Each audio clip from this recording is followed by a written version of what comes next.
Sur le campement de fortune de l'autoroute 62, bloqué par des dizaines de tracteurs, tandis que certains prennent des forces, Karine Duc garde son téléphone en permanence vissé à l'oreille pour organiser une nouvelle action coup de poing.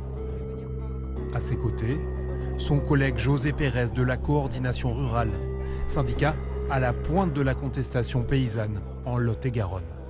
On va continuer à mener l'action parce que il n'y a rien qui se passe.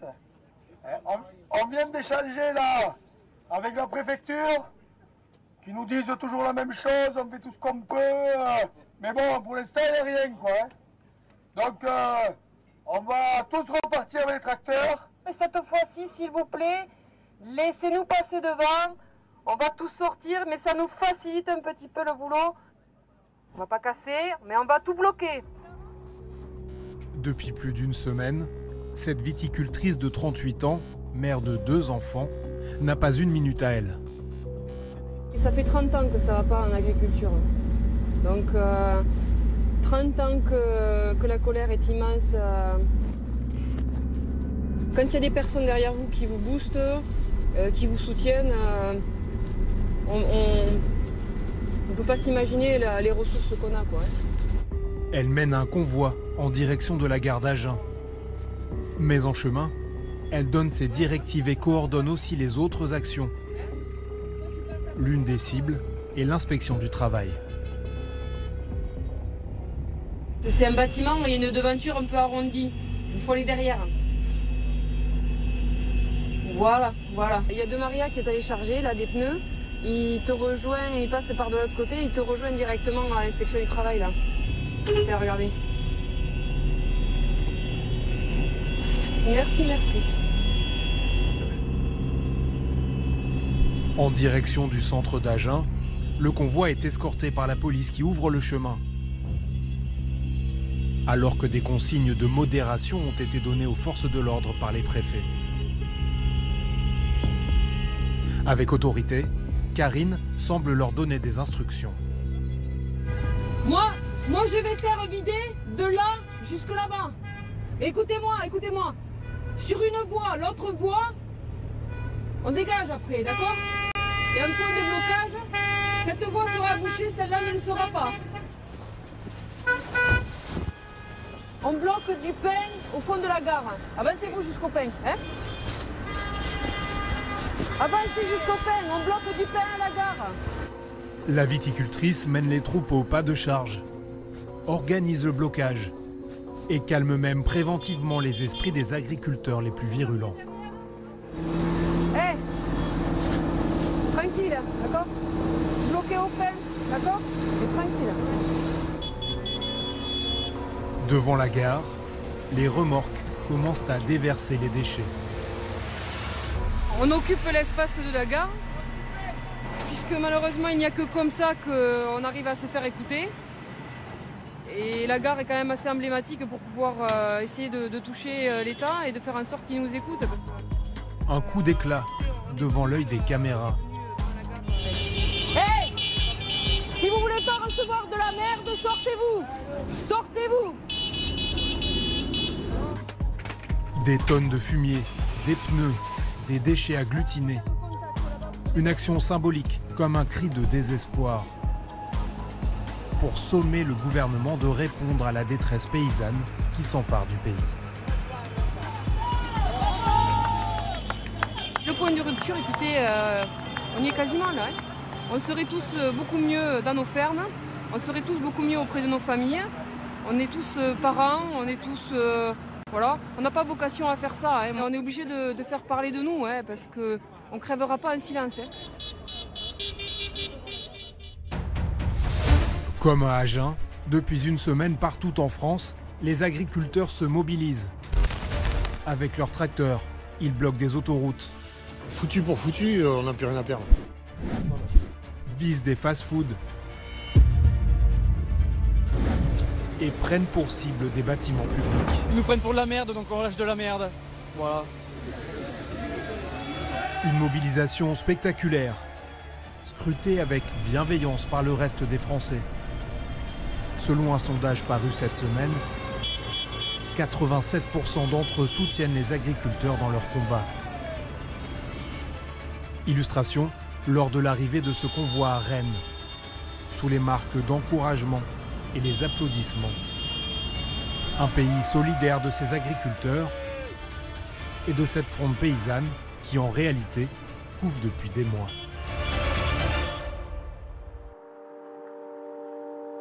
Tout commence en novembre dernier lorsqu'à l'entrée et à la sortie de plusieurs communes, des agriculteurs retournent ces panneaux rouges et blancs.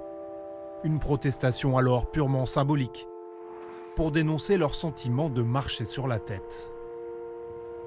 Et alors qu'au même moment, une partie de la profession fait face à une crise sanitaire d'ampleur. Une épidémie qui touche le bétail dans certaines exploitations. Au niveau du mufle, on voit que ça noircit un peu. Donc quand on les prend à temps, on arrive à leur sauver le mufle. Mais en fait, elles ont une inflammation du mufle, des membres, donc elles ont des raideurs. Elles ne mangent pas et c'est une vache qui peut-être dans la nuit, en 12 heures, a perdu entre 100 et 150 kilos de son état. À l'automne dernier, Jérôme Bail, 42 ans, témoigne devant notre caméra des ravages de cette maladie. Cet anonyme, éleveur de vaches limousines, a été le détonateur du mouvement qui secoue aujourd'hui le pays.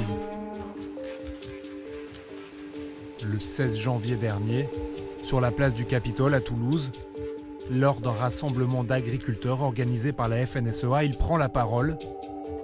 Pour lui, les syndicats sont trop timorés. Il faut hausser le ton. Et maintenant, moi, j'en ai plus.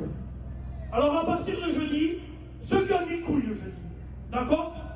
Ceux qui ont la fierté de faire ce métier, à partir de jeudi, on va bloquer l'autoroute. Et on va voir qui c'est qui a le mal. Des mots crus, l'étincelle qui manquait au monde agricole. En moins de 36 heures, l'autoroute 64 est bloquée. Jérôme Bail devient l'un des leaders de la contestation, un homme en mission. J'ai retrouvé mon père le 2 juillet 2015 avec une balle dans la tête, il n'était pas encore mort.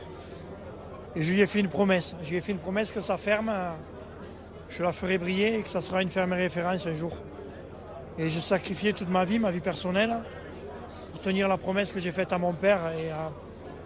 Et tous les jours, quand je me lève, quand j'arrive à la ferme, parce que je n'arrive pas sur la ferme, quand j'arrive sur le lieu où c'est que mon père était allongé, ça me galvanise.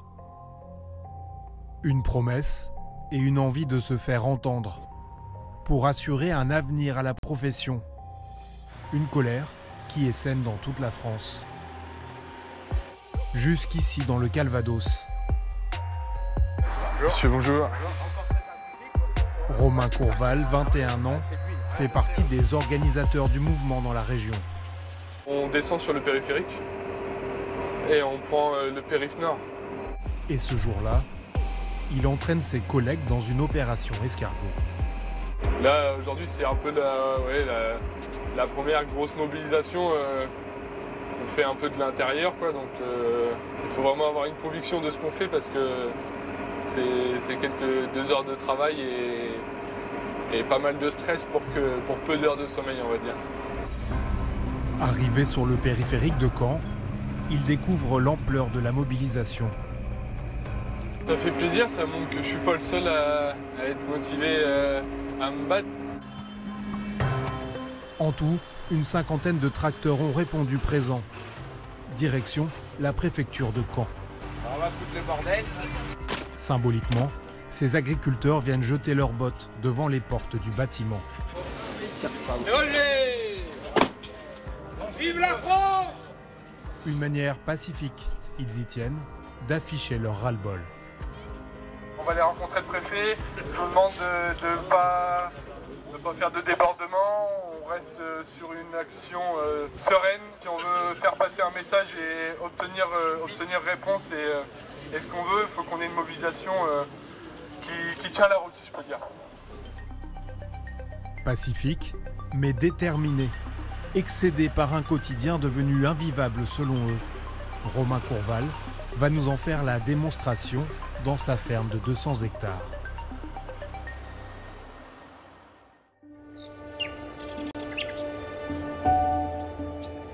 Nous le retrouvons au petit matin. Comme chaque jour, il enfile sa tenue de travail.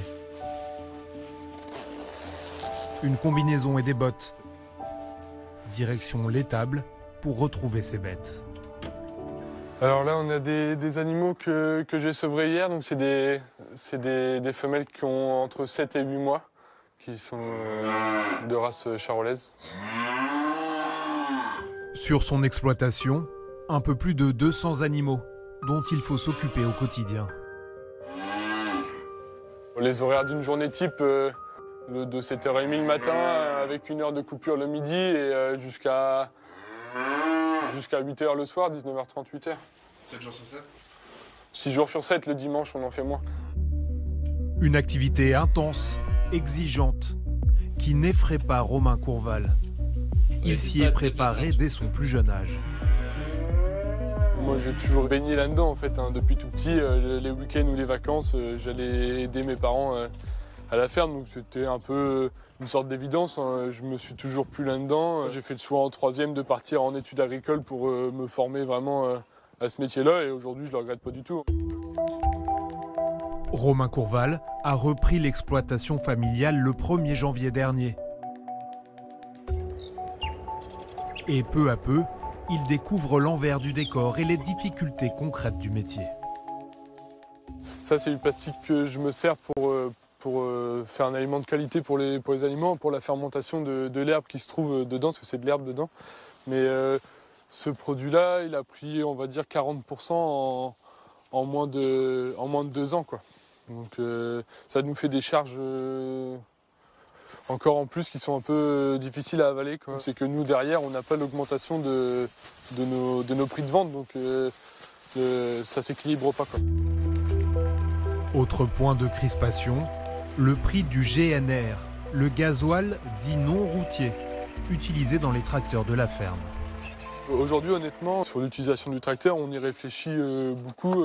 Quand on descend pour aller voir à des animaux, on l'éteint beaucoup plus qu'avant parce que c'est devenu un mets de luxe, un peu comme j'aime bien dire maintenant. L'avantage fiscal dont il bénéficiait a été raboté, un poste de dépense supplémentaire pour le jeune fermier. En chiffres, on va dire qu'il y a 2 ans, on achetait le litre de GNR 50 centimes en moyenne. Aujourd'hui, on est arrivé plutôt à 1 euro, 1,10 €, quoi. Ça a doublé. Une situation qui se dégrade et que suit de près Christine Courval, la mère de Romain. Donc il va me rester le maïs à mettre. Oui, je vais reprendre comme il faut. Je vais aller voir le 50 là. Je pense qu'il est encore un peu malade. Donc. À 55 ans, cette mère de famille travaille elle aussi sur l'exploitation. D'abord aux côtés de son mari, désormais avec son fils. Je suis très contente, très contente, puisque donc comme mon mari a pris la retraite, ça me permet d'être avec mon fils. Si Romain s'était pas installé, j'aurais pas pu rester à l'exploitation toute seule, donc j'aurais dû aller finir ma carrière ailleurs. Donc là, c'est une joie de pouvoir travailler avec son fils, quoi. Transmettre tranquillement à Romain, quoi. C'est aussi un peu la volonté que j'ai eue dans mon installation, au-delà de l'amour un peu du métier, c'est de perdurer un petit peu ce que mes parents avaient construit. Un héritage qui se transforme en fardeau. À 6 ans de la retraite, la quinquagénaire a vu son métier évoluer. Et elle se rend bien compte que la profession est aujourd'hui sérieusement en danger. Il y a toujours eu une différence entre ce que vraiment ça nous coûte à produire et ce qu'on peut le vendre. Mais de toute façon, c'est pas nous qui décidons le prix de vente. Si le revenu n'évolue pas, on va perdre les agriculteurs. Parce que peut-être que nous, encore, nos générations, on a fait un peu de sacrifices, mais les nouvelles générations, elles feront peu de sacrifices. Ils ont les compétences pour aller faire autre chose, ils iront faire autre chose. Une génération inquiète pour l'avenir. Une journée par semaine, Romain Courval quitte ses vaches pour s'enfermer ici, dans son bureau. Alors ça représente une année de facture en fait sur l'exploitation. Là, on a l'année 2021. La partie facture de 2021, et là on a la partie facture de l'année 2023. Des heures à faire les comptes, pour tenter de voir si chaque mois son activité est rentable. Et bien souvent, le jeune agriculteur fait le même constat. On peut remarquer que le coût de production aujourd'hui pour une vache allaitante, il peut être de 6,17 €. En fait, ça coûte 6,17 € du kilo. Et aujourd'hui, le prix de marché, il est de 5,43 €. Pour rentrer en fait dans nos frais et pour juste verser un SMIC et payer toutes nos factures, il faudrait le vendre de 6,17 € en fait du kilo. Donc on voit vraiment qu'il y a vraiment en fait ces 50 centimes ou 60 ou 80 qui manquent en fait pour vraiment vivre décemment, quoi. Alors, comme ses collègues, pour éviter de sombrer et d'être dans le rouge en permanence, Romain Courval compte sur les aides, celles de la PAC, la politique agricole commune financée par l'Europe. Aujourd'hui, en tant qu'agriculteur, on ne peut pas se passer de la PAC et des normes européennes parce que sans les fonds qui nous versent, on ne pourrait pas tenir les fermes. Mais derrière, on a une quantité de normes qui s'imposent à nous de plus en plus grande, une lourdeur administrative qui devient un peu imbuvable. Un empilement de réglementations, ce qui, pour l'ancienne génération, complexifie le travail des agriculteurs. On a des contraintes supplémentaires, bien évidemment, pour tout ce qui est entretien des prairies. Plus ça va, plus on en a. Jusqu'à il y a quelques années encore, Christine Courval utilisait du désherbant autour de ce ruisseau pour enlever les ronces et permettre l'accès au bétail. Mais aujourd'hui, cette pratique est totalement interdite. On a toujours l'impression d'être un peu des criminels, de tuer la planète parce qu'on essaie d'entretenir nos prairies et la nature comme il faut, alors qu'en fait, on fait rien de mal, quoi. Ça nous est déjà arrivé d'être contrôlés, de trouver quelqu'un dans le ruisseau. Donc ce sont des agents assermentés qui arrivent avec leurs pistolets. Enfin, c'est vraiment c'est un peu impressionnant. Et donc, ils viennent voir ce qu'on a fait. Alors forcément, si on a traité, ça se voit. Cette lourdeur administrative, ce poids insupportable des normes, Karine Duc le ressent aussi à Agen. Nous la retrouvons dans sa camionnette, toujours aussi déterminée. On est surchargé en France par rapport à ce qui se fait en Europe. Et on est à un stade trop avancé, il faut faire machine arrière parce qu'on a amorcé ce qu'on craignait, c'est-à-dire la déproduction. On a amorcé les arrachages de vergers, de vignobles, de tout ce qu'on veut. On a amorcé aussi les baisses des cheptels pour les élevages. Voilà, mais à côté de ça, on multiplie par deux les importations en l'espace de très très peu de temps. S'il ne faut pas prendre conscience des problèmes maintenant, je ne comprends pas là. Ce vendredi, les agriculteurs convergent vers la préfecture d'Agen pour écouter ensemble les annonces de Gabriel Attal. C'est des choses très basiques, très primaires qu'on demande, quoi. Putain, on demande à ce qu'on puisse gagner notre croûte, quoi. C'est tout. Hein. Moi, j'ai 2 gosses, je préférerais être avec eux. Je préférerais être sur ma ferme, être voilà, à ma place, on va dire, hein, tout simplement à ma place, hein, parce que d'être là, ça ne me fait pas plaisir. Hein.